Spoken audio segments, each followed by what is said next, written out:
Hello everyone. मैं आशा करता हूँ कि आप सभी ठीक होंगे। आपका मेरे चैनल कपिल वीडियो जोन में आपका स्वागत है। लास्ट वीडियो में हमने बात करी थी समृद्धि और विकास के बारे में, ग्रोथ और डेवलपमेंट के बारे में।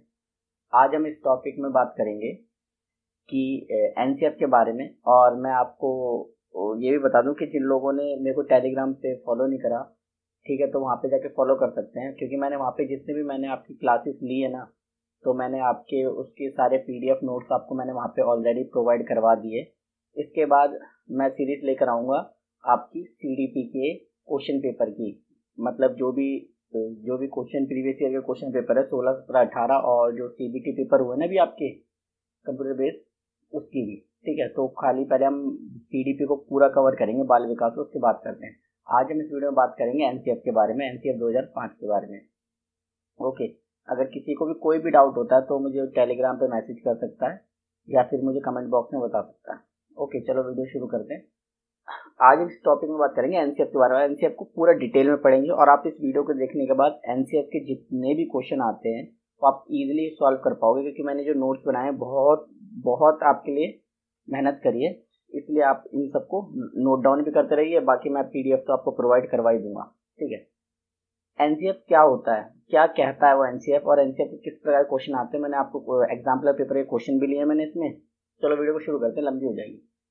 बालक को क्या, क्यों और कैसे पढ़ाया जाए, एनसीएफ 2005 में इन्हीं विषयों पर ध्यान केंद्रित करते हुए ये एक दस्तावेज है। ओके। और जो इसके जो चेयरमैन है वो हमारे हैं प्रोफेसर यशपाल। ये भी आप याद रखना, क्योंकि पेपर में कई बार पूछा है कि इसके अध्यक्ष कौन है, या इसके प्रोफेसर यशपाल है। ओके, आगे चलते हैं। ठीक है, 2005 के एनसीएफ का प्रारंभ शिक्षा शास्त्र रविन्द्रनाथ टैगोर, ये भी आपको याद रखना है कि निबंध में से लिया गया है। कौन सी निबंध में से? सभ्यता और प्रगति में से। ठीक है, तो इससे हमारे 3 क्वेश्चन तो क्लियर हो गए कि ये एनसीएफ कहाँ से लिया गया है। रविन्द्रनाथ टैगोर के एक निबंध में से लिया गया है, सभ्यता और प्रगति से। ठीक है, रविन्द्रनाथ टैगोर जी कहते हैं कि बच्चे का जो विकास है ना, 2 महत्वपूर्ण घटकों को ध्यान में रखकर करना चाहिए। पहला, वो खुद कहते हैं कि बच्चा क्रिएटिव होना चाहिए, और दूसरा लर्निंग होना चाहिए। मतलब कहने का मतलब है कि वो कह रहे हैं कि एक तो रचनात्मक, बच्चे के अंदर रचनात्मक हो, रचनात्मक बच्चा बने, क्रिएटिव हो, और दूसरा है अधिगम, कि वो इस तरीके से लर्निंग करे कि वो जॉयफुल हो। Okay, clear? यहाँ तक आप सब क्लियर हो? ठीक है। कई बार पेपर में ये भी क्वेश्चन आया है कि एनसीएफ का एम क्या है। तो है एनसीएफ का एम हमें हमेशा याद रखना है कि लर्निंग विदाउट बर्डन, शिक्षा बिना बोझ के। ओके, ये श्लोक है उसका या इसका एम है, याद रखना है आपको। ठीक है, भारत में अब तक क्या हुआ कि 3 राष्ट्रीय पाठ्यक्रम दस्तावेज आ चुके हैं। ठीक है, पहला जो आया था पेपर में, ये पूछा है कि दूसरा जो हमारी राष्ट्रीय पाठ्यक्रम है वो कब आया था, तो 1988 में। ठीक है, और जो पहला है वो हमारा आया था 1975, और जो तीसरा है वो आया था हमारा 2000 में। ओके, आगे। एनसीएफ 2005 जो है एनसीईआरटी द्वारा कराया गया है। इसकी मुख्य उद्देश्य बच्चों को विद्यालयों के जीवन को बाहरी जीवन से जोड़ा जाए। कहने का मतलब यह है कि जो हमें शिक्षा दी जाती है स्कूलों में, उसकी क्या इंपॉर्टेंस है। तो हम कह भी देते हैं कि भाई जो स्कूलों में जो शिक्षा पढ़ाई जाती है उसका बाहर की लाइफ में कुछ रोल नहीं है। तो मगर जबकि एनसीएफ जो 2005 है, नवीन पाठ्यक्रम पुस्तक का अभी तक का नवीन सिस्टम है ये शिक्षा प्रणाली का, वो कहता है कि जो विद्यालय का जीवन है वो बाहरी जीवन से जोड़ा जाए बच्चों का। ठीक है, और हमेशा बाल केंद्रित होना चाहिए एनसीएफ। मैं आपको कुछ नोट डाउन भी बताऊंगा कि आप के आंसर को कैसे पता लगाएं। कभी कभार क्या होता है कि कुछ स्टूडेंट को ऐसा लगता है कि ऑप्शन ए भी ठीक है, ऑप्शन बी भी ठीक है। तो मैं आपको ये बताऊंगा कि आप कैसे चूज करें उसे। ओके, एनसीएफ के सिद्धांत क्या है? एनसीएफ के सिद्धांत क्या है? ठीक है, ज्ञान को बाहरी जीवन से भी जोड़ा जाए, यह स्कूल तक सिमट कर ना रह जाए। ओके, कहने का मतलब ये है कि जो भी बच्चे का जो ज्ञान है ना, वो ज्ञान है ना इस बाहरी जीवन से हमेशा जोड़ा जाए। ठीक है, छात्रों को खुद नए तरीकों से पढ़ाया जाए। ठीक है, पढ़ाई को रोट मेथड से, मतलब रटना प्रणाली, जो रट्टा मारते हैं ना, उससे मुक्त कराना चाहिए। मैं इसमें सारे आपके क्लियर कर दूंगा डाउट, और जो भी क्वेश्चन आते हैं ना आप इजीली सॉल्व कर पाओगे। ठीक है, तीसरा पॉइंट, ऐसी पाठ्यक्रम हो जिससे छात्रों का समग्र विकास हो, मतलब ऑल राउंड डेवलपमेंट हो। पेपर में क्वेश्चन भी आता है कि एनसीएफ की क्या डिमांड है, एनसीएफ कैसे बच्चे चाहता है, या एनसीएफ बच्चों को लेके किस प्रकार का सोचता है। तो वो चाहता है कि बच्चे का सर्वगुणी विकास हो, मतलब ऑल राउंड डेवलपमेंट हो। ठीक है। परीक्षा में लचीलापन हो, मतलब कि जो है फ्लेक्सिबिलिटी हो, किसमें, परीक्षा में। ठीक है। छात्रों का सृजनात्मक की तरफ ले जाया जाए, मतलब जो बच्चे होते हैं ना उन्हें क्रिएटिव बनाया जाए। मैं थोड़ा जल्दी इसलिए टॉपिक लेकर आ रहा हूँ, थोड़ा सा मैंने इसको लेंथी करा, इसमें ऐड करा है मैंने कुछ बुक के नोट्स, ताकि आपको पूरा क्लियर हो जाए। मैंने ऑलरेडी अपने हाथ से जो बना रखे ये भी इम्पोर्टेंट ही है, और उससे ज़्यादा मैंने को हल्का सा एक्स्ट्रा इंक्लूड करा है, ताकि आपको कहीं और की कोई और वीडियो या और कोई बुक प्रेफर ना कर दो बोलूँ मैं आपको। ठीक है। राष्ट्रीय महत्व बिंदु को पाठ्यक्रम में शामिल किया जाए। कहने का मतलब है कि जो भी हमारे राष्ट्रीय महत्व बिंदु है, सॉरी, उनको भी है ना उसमें एक स्थान दिया जाए, एक महत्वपूर्ण स्थान दिया जाए। ठीक है। पाठ्यक्रम और पाठ्यपुस्तक केंद्रित ना रह जाए। कहने का मतलब यह है कि जो भी हम आपको सिस्टमेटिक जो टीचर पढ़ाते हैं स्टूडेंट को, वो केवल पाठ्यपुस्तक केंद्रित ना हो। ओके। राष्ट्रीय मूल्यों के प्रति आस्थावान विद्यार्थी तैयार करना, मतलब कहने का मतलब यह है कि नेशनल वैल्यूज के प्रति है ना एक बेहतरीन स्टूडेंट हमें मिले इस नवीन पाठ्यक्रम पुस्तक के द्वारा। ठीक है। पाठ्यक्रम का क्या अर्थ है? पाठ्य और क्रम। पाठ्य का मतलब है पढ़ने योग्य सामग्री, और क्रम का मतलब है एक निश्चित। तो हमारे पढ़ने योग्य सामग्री जो होती है वह एक निश्चित क्रम में होनी चाहिए, हमें यह पाठ्यक्रम से पता चलता है। ओके, एक सेकंड में इसका थोड़ा सा कम कर देता हूँ। हाँ, अब ये मैंने अपने जो हाथ के नोट से मैंने इसमें आपको पूरा कवर करा दिया कि एनसीएफ होता है क्या, इसलिए कि इतने से मैं आप सीटेट क्लियर कर लोगे, जितने भी उसके क्वेश्चन आते हैं आप कर लोगे। बस हल्का सा मैंने एक्स्ट्रा इंक्लूड करा है, वो जनरल बातें हैं। ठीक है। चलो एक क्वेश्चन करते हैं इसका, ये एग्जाम्पल पेपर का क्वेश्चन है। लर्निंग एज पर एनसीएफ क्या है? तो हमने बता दिया, नॉलेज है क्रिएटिव प्रोसेस। ठीक है। रचनात्मक सृजनात्मक प्रक्रिया है, क्योंकि ठीक है ब्लॉकिंग प्रोसेस नहीं हो सकता है। ठीक है। इफेक्टिव इंडिविजुअल नहीं हो सकता है, नॉन ऑफ देम, ये भी गलत है। आगे, as per NCF 2005, how education needs to be a plan in child centre pedagogy, तो अकॉर्डिंग टू द इंटरेस्ट, मतलब बच्चों की रुचि के अनुसार हमें उन्हें पढ़ाना चाहिए। ठीक है। आगे चलते हैं। ये इसके थोड़े से मैंने पॉइंट लिखे हैं, क्योंकि ये एक प्रीवियस ईयर क्वेश्चन पेपर में आए थे, मैं आपको सॉल्व कराऊंगा तो बताऊंगा। ठीक है। शिक्षा मनोवैज्ञानिक क्या होता है? ठीक है। ये शिक्षा मनोवैज्ञानिक क्या स्थिति क्रिएट करता है, या वो किस एक्टिव में किस तरीके से दिखाया जाता है? शिक्षा मनोवैज्ञानिक शिक्षक परिस्थितियों के बालक के व्यवहार का अध्ययन कराते शिक्षण अधिगम प्रक्रियाओं को सरल, सुगम और प्रभावी बनाने का विज्ञान है। इससे शिक्षक अपने विद्यार्थियों की क्षमताओं को समझने का प्रयास करता है तथा उसकी अनुकरण उसके सुधार करने का प्रयास करता है। कहने का मतलब यह है कि जो हमारा शिक्षा मनोविज्ञान होता है वो बच्चों जैसा, अगर बच्चा जिस स्थिति में ढलना चाहेगा, कहने का मतलब यह है कि क्लासरूम में अगर 40 बच्चे हैं और सपोज करते हैं कि 36 बच्चों को, 40 स्टूडेंट्स में से 36 बच्चों को वो शिक्षा समझ में आ गई, कोई किसी भी मेथड से पढ़ा रहे हैं। ठीक है। लर्निंग समझ में आ रही है, बाकी जो 4 स्टूडेंट है वो समझ में नहीं आ रही, तो टीचर को उनके सुगम के अनुसार, उनकी सुविधा के अनुसार उस चैप्टर को या उस टॉपिक को इस तरीके से बताना है कि सबको आ जाए। Okay, clear? ठीक है। सीखने की प्रक्रिया का अभिप्रेरणा। ठीक है। अभिप्रेरणा शिक्षार्थियों में सीखने के प्रति रुचि का विकास करती है। जो भी अगर अभिप्रेरणा से क्वेश्चन आए हैं तो बच्चे कंफ्यूज रहते हैं, अभिप्रेरणा क्या है? अभिप्रेरणा शिक्षार्थियों में सीखने के प्रति रुचि का विकास करती है। शिक्षण अभिप्रेरणा पढ़ाई लिखाई संबंधित प्रक्रियाओं में विद्यार्थियों की भागीदारी की इच्छा के साथ उन्नत होने के लिए प्रेरित करती है। कहने का मतलब ये है इसका कि अगर कोई विद्यार्थी किसी भी चीज के प्रति डिमोटिवेट होता है, ठीक है, डिमोटिवेट हो जाता है, तो वो ये विद्यार्थी जो विद्यार्थी हैं वो अपने टीचर के द्वारा ही उसमें सहभागिता करेंगे। कहने का मतलब यह है कि जो टीचर्स हैं वो स्टूडेंट को अपने साथ लेके चलेंगे। ओके, आपको अगर मेरा काम अच्छा लगता है तो प्लीज़ इस चैनल को लाइक करना, सब्सक्राइब करना, और साथ ही मुझे बताना कि आपके लिए टॉपिक कितना हेल्पफुल रहा और आपको ये वीडियो कैसी लगती है। ओके, तो अब जो एक्स्ट्रा मैंने लिया है ये एनसीएफ के जो बुक से, ये भी बहुत इंपॉर्टेंट है, उसी में से है, मिलता जुलता लगेगा आपको, मगर ये कॉमन सी बातें सारी। ठीक है, इसको चालू करते हैं, अब शुरू करते हैं। एनसीएफ के विषय में प्रवेश। ठीक है सॉरी, यह विद्यालय शिक्षक का अब तक का नवीनतम राष्ट्रीय दस्तावेज है। पेपर में ये क्वेश्चन भी आ चुका है, इसलिए मैंने इन सबको इंक्लूड करा है कि कहने का मतलब यह है कि अब तक का नवीनतम राष्ट्रीय दस्तावेज एनसीएफ 2005 है, ये आपको बात याद रखनी है।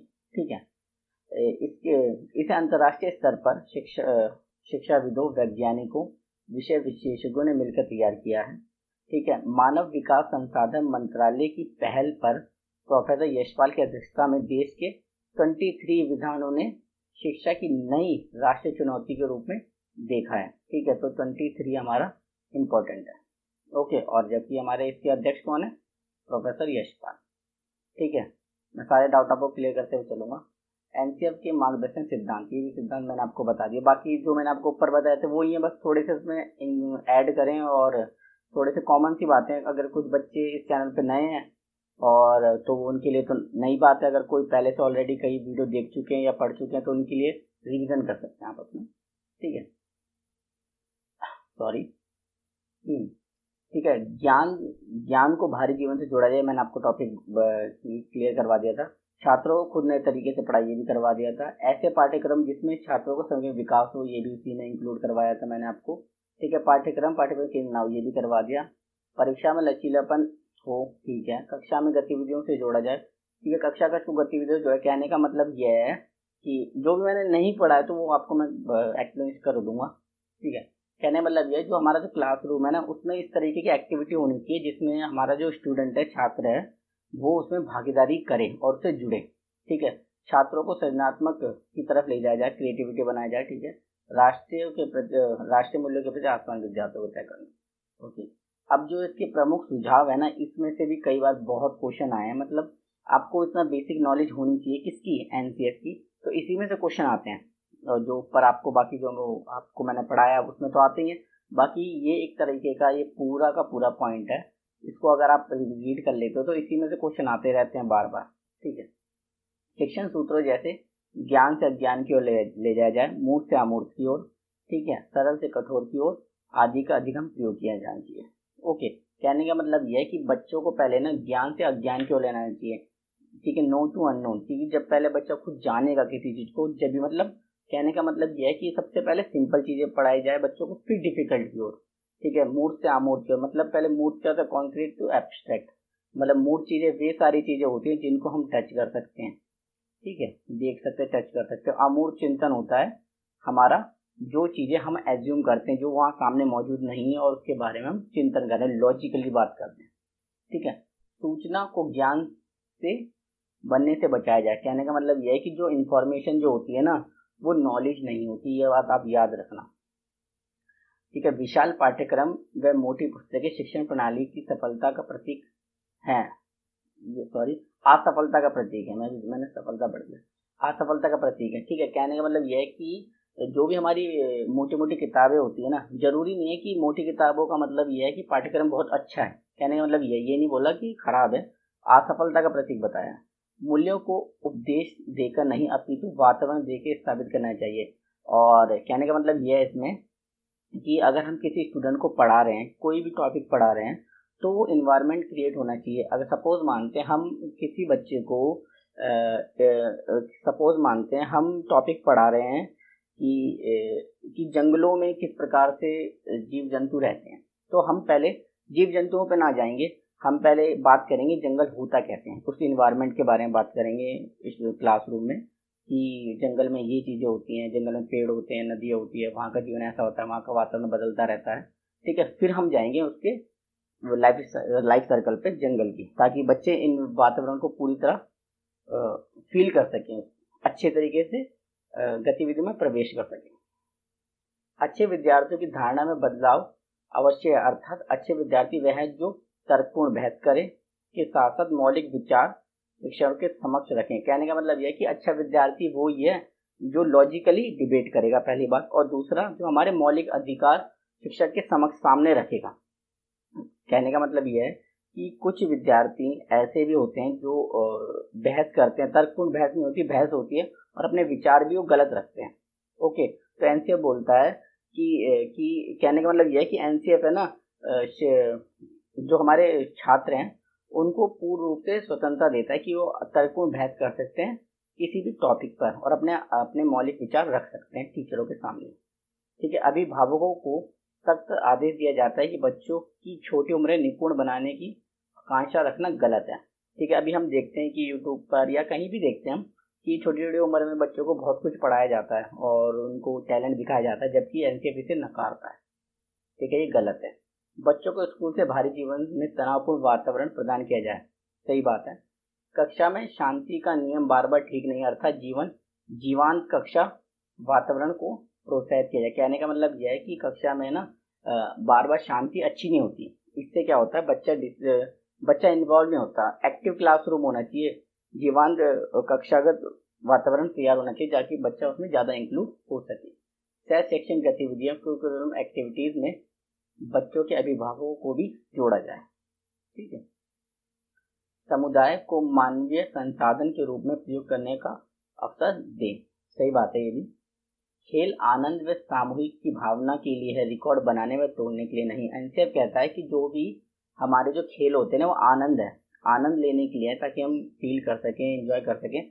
वो रिकॉर्ड बनाने व तोड़ने की भावना से नहीं है। बच्चों की अभिभावकों में मातृभाषा महत्वपूर्ण स्थान रखती है, मदर टंग, सही बात है। शिक्षण अधिगम परिस्थितियों में टीचर लर्निंग सिचुएशन में इसका प्रयोग किया जाना चाहिए। कहने का मतलब यह है कि अगर एक क्लासरूम में मातृभाषा को ज़्यादा महत्वपूर्ण दी जाएगी, महात्मा गांधी ने भी इस बात पे कहा है, अगर आपने उनकी बुकें पढ़ी होंगी तो। कहने का मतलब यह है कि मदर टंग पे इसलिए महत्वपूर्ण भूमिका दी है एनसीएफ ने, क्योंकि जो लैंग्वेज बच्चा अपनी मदर टंग से मतलब मातृभाषा से ज़्यादा बेहतरीन तरीके से सीख सकता है। ठीक है, सपोज मानते हैं अगर कोई टॉपिक है, अगर हम उसी मातृभाषा में, अगर हम हिंदी मीडियम स्कूल में, या हम सब हिंदी बोलते हैं, ठीक है, हम भी बोलते हैं, तो हम जितनी अच्छे तरीके से किसी भी टॉपिक को हिंदी में समझ पाएंगे ना, उतना शायद हम किसी और लैंग्वेज में ना समझ पाएं।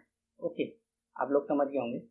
ठीक है, पाठ्य पुस्तकालय में बच्चों को स्वयं पुस्तक चुनने का अवसर देना।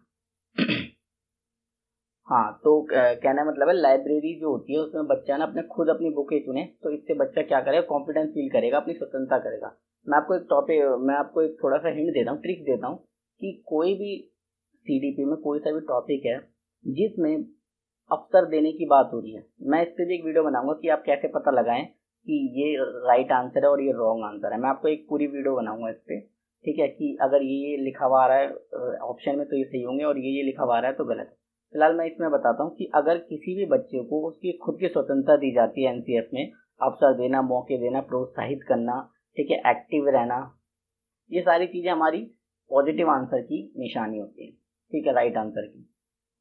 वे पाठ्य पुस्तक महत्वपूर्ण है जो अंतःक्रिया को मौका देती है, कल्पना, इमेजिनेशन व मौलिक लेखन के अधिकतम अवसर प्रदान कीजिए। इसमें भी अवसर आ गया। अवसर वाले जितने भी मतलब मौका देने वाली चीज़ें हैं और स्वतंत्र रूप से करने वाली चीज़ें, वो सारी चीज़ें हमारी एनसीएफ में राइट आंसर के अंदर आती हैं। मैं आपको एक वीडियो बनाऊंगा डिटेल में, ताकि आपको ज़्यादा दिमाग न चलाना पड़े एग्जाम में। सजा व पुरस्कार की भावनाओं को सीमित रूप से प्रयोग करना चाहिए। बिल्कुल सही है कि सजा व पुरस्कार को सीमित रहना चाहिए, क्योंकि अगर हम सजा ज़्यादा देंगे तो बच्चा क्या होगा, क्लासरूम में मिसबिहेवियर ज़्यादा करने लगेगा। जबकि पुरस्कार की भावना को ज़्यादा करेंगे तो उसमें क्या हो जाएगा, एक तरह का रिकॉर्ड बनाने वाला हो जाएगा। जबकि ये कहता है कि रिकॉर्ड बनाने व तोड़ने की भावना से नहीं करना चाहिए।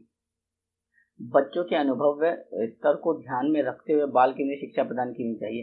कहना मतलब अगर क्लास में 5 बच्चे हैं, ठीक है, 5 बच्चे तीन अच्छी तरीके से समझ रहे हैं जबकि 2 नहीं समझ पा रहे, तो उनको इस तरीके से समझाना चाहिए कि ये सारे बच्चे समझ सके, 5 के 5। ओके, सांस्कृतिक कार्यक्रमों, ठीक है, कल्चर प्रोग्राम में मनोरंजन के स्थान पर सौंदर्य बोध को प्रथम देना चाहिए। सही बात है कि जो अगर जहाँ पर हम सांस्कृतिक कार्यक्रम की बात कर रहे हैं तो वहाँ सौंदर्य बोध को प्राथमिकता देनी चाहिए, ना कि मनोरंजन, क्योंकि वो मनोरंजन नहीं है। ठीक है, संज्ञान का अर्थ है क्रम व भाषा के मध्य से दुनिया को समझना। आरंभ में बच्चे की संज्ञानात्मक प्रवृत्ति यहाँ और अभी के बारे में जानने की होती है। बिल्कुल सही बात है।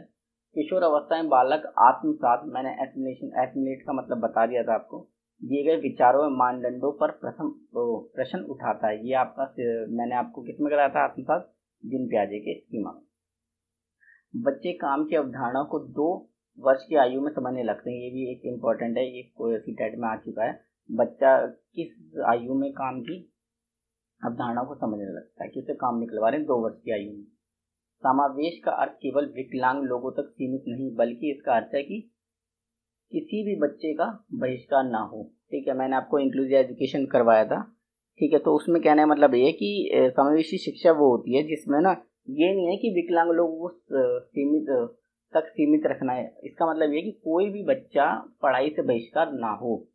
हाशिए पर धकेल दिए गए समाज के विद्यार्थी, विशेषकर लड़कियों के लिए यह मुमकिन होना चाहिए कि वह अपने अधिकारों का दावा कर सकें और अपने सामूहिक जीवन के रूप में सक्रिय भूमिका अदा कर सकें। ठीक है, पाठ्य पुस्तक की परीक्षा का आधार इसे खारिज करता है। ठीक है, पाठ्य पुस्तक की परीक्षा का आधार इसे खारिज करता है कि कहने का मतलब यह है कि अगर आप किसी भी टॉपिक को अगर आप बुक से पढ़ के जाते हो, जो आपकी पाठ्य पुस्तक हैं उससे पढ़ के जाते हो, तो जरूरी नहीं है कि आप बुक से पढ़ो, आप उस टॉपिक को कहीं से भी पढ़ सकते हो। कहने का मतलब है कि गांधी का टॉपिक कोई आंदोलन है, तो जरूरी नहीं है आप उस बुक से ही पढ़ो, आप इंटरनेट से, गूगल से, कहीं से भी पढ़ सकते हो और आपको उसके राइट आंसर लिखने से मतलब है। जबकि कुछ वक्त पहले ऐसा होता था कि एग्जैक्ट आपको आंसर देने से मतलब होता था छात्रों को। शिक्षा को उन मूल्यों को प्रस्तावित प्रेजेंट में समक्ष होना चाहिए जिससे जो शांति और सांस्कृतिक विविधताओं वाले समाज में सहिष्णुता को घोषित करती हैं। ठीक बात है।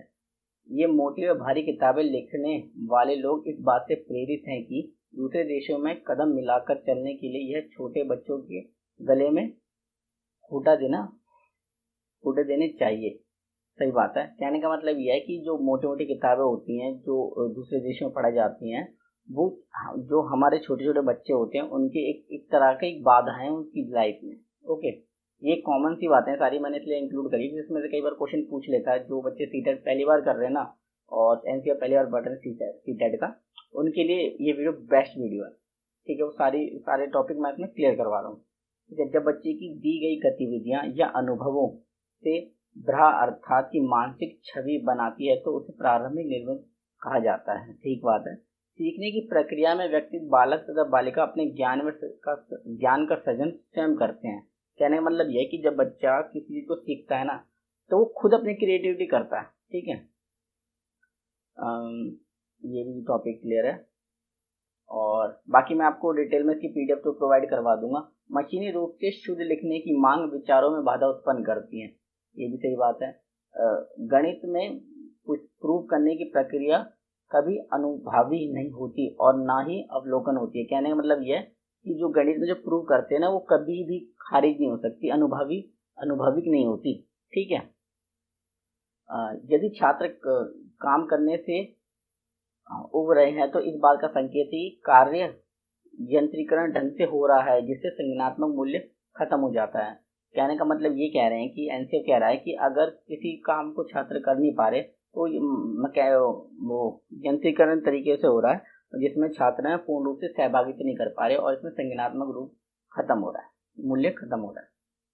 ओके, सामाजिक विज्ञान मानव विज्ञान का अध्ययन कराता है जिसका आधार तर्क लॉजिक होता है, जबकि विज्ञान कारण व प्रभाव के कारण के आधार पर कार्य करते हैं। बिल्कुल सही बात है। बच्चा उत्तर बाल अवस्था कक्षा 4 के बाद भाषा के मानक रूप को ग्रहण करता है। ये भी बात याद रखना, बच्चा भाषा के मानक रूप को ग्रहण कब करता है? कक्षा 4 में। कब? उत्तर बाल अवस्था में। मैंने उत्तर बाल अवस्था अभी लास्ट टॉपिक में करवाया। ठीक है, किसमें? डेवलपमेंट में। शिक्षण प्रशिक्षण में विद्यार्थियों के मूल्यांकन को सतत प्रक्रिया के रूप में अपनाना चाहिए। ठीक है, सतत प्रक्रिया मूल्यांकन। ठीक है, CCS, ये भी आपको मैं क्लियर करवा दूंगा। ठीक है, मतलब कहने का मतलब है सतत प्रक्रिया मूल्यांकन होना चाहिए संपूर्ण रूप से। ओके, बच्चे का। शिक्षक को अकादमिक संसाधन, एकेडमिक रिसोर्स व नवाचार आदि समय पर पहुंचाया जाए। कहने का मतलब है आर्काइव जो होते हैं जहाँ पे प्राथमिक स्रोत होता है, जहाँ से बुक पब्लिश होती है, उसमें एकेडमिक रिसोर्स में उनको दिखाया जाना चाहिए कि बुक पब्लिश किस प्रकार से होती है। ठीक है, गणित शिक्षण के उच्च उद्देश्य, गणित के बारे में भी एनसी अपनी क्या राय दी अपनी। ठीक है, जल्दी से टॉपिक क्लियर करते हैं, लेंथी टॉपिक हो रहा है। मैं आपको पीडीएफ प्रोवाइड करा दूंगा, बाकी मेन पॉइंट पढ़ता हूँ। बच्चों की सोचने की क्षमता विकास करना, कारणों की गति, भाषा में तनाव उत्पन्न करता है। ठीक है, काम करने के तरीकों को गणितीय के रूप में लाना। ठीक है, छात्रों को इस योग्य बनाना कि वे समस्याओं को बनाए तथा उसका इस्तेमाल कर सकें। ये इंपॉर्टेंट है कि कहने का मतलब यह है कि जो जो छात्र होते हैं उनको खुद समस्या बनानी आनी चाहिए। कि अगर कोई सपोज मानते हैं हमारे टीचर ने भी सिखाया होगा अपन को, आप सभी को, हमें भी, कि कोई पहले क्वेश्चन बनाना सिखाते हैं, फिर उसको हल करते हैं, जो आंसर निकलता है उसको दोबारा उस क्वेश्चन में तब्दील करते हैं। तो इससे क्या होता है, इससे ये होता है कि बच्चा पूर्ण रूप से सीख पाता है कि जो क्वेश्चन का आंसर निकला है और आंसर से क्वेश्चन निकला है किस प्रकार से हुआ है। ठीक है। विद्यालय में गणित के प्रति दृष्टिकोण, बच्चे को गणित के महत्व के बारे में बताना। बच्चे गणित को सीखें, ना कि उससे डरें। बच्चों को समस्या समाधान के साथ समस्या बनानी भी आनी चाहिए। बच्चों को तथ्य पर सोचना चाहिए। ठीक है। बच्चों को आधारभूत अवधारणाओं से अवगत कराना चाहिए। ठीक है। त्रिकोणमिति, ज्योमेट्रिक और बीजगणित। ओके। अगर आपको मेरा काम अच्छा लगता है तो प्लीज़ कमेंट बॉक्स में बताना कि आपको ये टॉपिक कितना हेल्पफुल लगा। ठीक है। मैं इसको थोड़ा शॉर्ट में करता हूँ। जो जो मुझे इंपॉर्टेंट पॉइंट लगते हैं मैं उसको मैंने बता दिए, जितने भी इंपॉर्टेंट पॉइंट थे। बाकी मैं इसकी PDF आपको प्रोवाइड करवा दूंगा, आप वहाँ से इसको पूरा डिटेल में पढ़ सकते हो, नोट डाउन कर सकते हो, नोट डाउन कर लो। क्योंकि मैं एक्सप्लेन करता हूँ तो उसमें ज़्यादा आप बेहतरीन तरीके से समझ पाते हो। जबकि आपको PDF मिलेगी तो आप वो PDF रख लोगे, जबकि आप खुद के नोट्स नहीं बनाओगे जब तक आप सीटेट क्लियर नहीं कर सकते। ये बात आप याद रखना। प्राथमिक स्तर पर गणित शिक्षण। ठीक है। गणित से खेल। ठीक है। पहेली द्वारा, कहानी द्वारा। किसी भी अवधारणा को पढ़ने के लिए आगमन विधि का उपयोग किया जाना चाहिए। आगमन विधि और निगमन विधि में आपको टॉपिक क्लियर करवाऊंगा क्या होते हैं। ओके। और ठीक है, विज्ञान के बारे में क्या बोला है, नई चीज़ों को भी मान्यता देनी चाहिए, ना कि पुरानी अवधारणाओं को इसका सिद्धांत समझकर आगे चलना चाहिए। उन सिद्धांतों का भी निरीक्षण होना चाहिए। विज्ञान निरंतर बदलने वाली चीज़ें भी आपको याद रखनी है। पर्यावरण अध्ययन शिक्षण का प्राथमिक स्तर प्रमुख उद्देश्य छात्रों पर स्वतंत्र रूप से प्रयोग करना चाहिए। ठीक है, बिल्कुल ठीक बात है। ठीक है। संज्ञानात्मक मान्यता, विषय वस्तु, भाषा, पढ़ने की विधियां और उम्र के अनुसार हो। ठीक है। विषय वस्तु की मान्यता, सही और महत्वपूर्ण जानकारी हो। ठीक है। सबसे पहली बात है कि अगर हम किसी भी विषय वस्तु की मान्यता दे रहे हैं तो बिल्कुल सही होनी चाहिए। ठीक है। प्रक्रिया की मान्यता, सृजनात्मक हो और जिज्ञासा को बढ़ाए बच्चों के प्रति। ऐतिहासिक मान्यता, वर्तमान के साथ साथ इतिहास से भी परिचित कराएं। पर्यावरण मान्यता, विज्ञान आसपास के पर्यावरण से संबंधित होनी चाहिए। अगर हम किसी भी टॉपिक पर पढ़ा रहे हैं तो पर्यावरण से रिलेटेड होना चाहिए। अगर हम बच्चे को पहले उस टॉपिक को सोसाइटी या कल्चर या पर्यावरण से इंक्लूड करके पढ़ाएंगे तो बच्चा उसमें ज़्यादा इन्वॉल्वमेंट दिखाएगा। ओके। विज्ञान सभी अंधविश्वासों को दूर करे। ठीक है। सही बात है, जो विज्ञान है वो सभी अंधविश्वासों को दूर करता है। छात्रों में ईमानदारी विकसित करे। प्राथमिक स्तर पर छात्रों की कोई औपचारिक परीक्षाएं नहीं होनी चाहिए। ठीक है। कहने मतलब है प्राइमरी लेवल पे उनका मूल्यांकन अंकों द्वारा नहीं होना चाहिए। अर्थात प्राथमिक कक्षाओं में छात्रों को अंक देने ही नहीं चाहिए। कौन कह रहा है? एनसीईआरटी कह रहा है। ठीक है। ये आपको टॉपिक क्लियर हो गया। मगर मैं बता रहा हूँ, अगर आप ये सारे जो मैंने नोट्स बनाए आप इसी को भी कर लोगे तो आपका सीटेट क्लियर हो जाएगा। जो मैंने 3 पन्नों का बनाया, आपको 3 पेज है ओनली। ठीक है। बाकी जो भी है वो है एक्स्ट्रा, जो जिससे क्या होता है, जिन बच्चों के लिए सीटेट नई बात है, जो बुक नहीं पढ़ सकते, मैंने उसमें सारे आपके लिए इंपॉर्टेंट पॉइंट निकाले। जो बुक नहीं पढ़ सकते वो सारे इन चीज़ों को रिवाइज कर सकते हैं। ओके। ताकि बाकी आपको जो नोट्स प्रोवाइड होंगे वो आपके इन 3 पेज को हो सकते हैं आपको, या फिर मैं ऑल ओवर पूरी कर दूंगा। ठीक है। आज की सिर्फ वीडियो में इतना ही। ठीक है। और अब नेक्स्ट वीडियो में मैं सोच रहा हूँ कि आपके लिए एक क्वेश्चन पेपर सीरीज लेकर आए। ठीक है। वो उसमें देखते हैं क्या रिस्पॉन्स आता है, क्योंकि उसमें बहुत सारे 30 क्वेश्चन क्लियर करेंगे विद आंसर और उसके एक्सप्लेनेशन के साथ, ताकि उससे जल्दी कवर अप हो पाएगा। ठीक है। आज की वीडियो में सिर्फ इतना ही। मिलते हैं नेक्स्ट वीडियो में। बाय और टेक केयर।